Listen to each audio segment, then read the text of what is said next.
ای همیشگی ترینش در حضور حضرت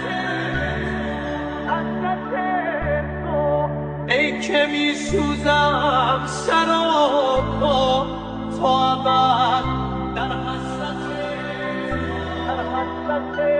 تو، به تو نامه می نویسم، نامه نوشته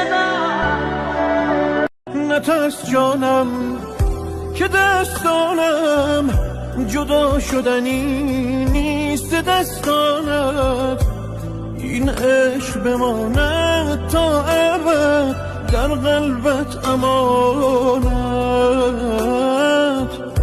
تویی ماهم پری زادم، نه یک دل که 100 دل به تو دادم.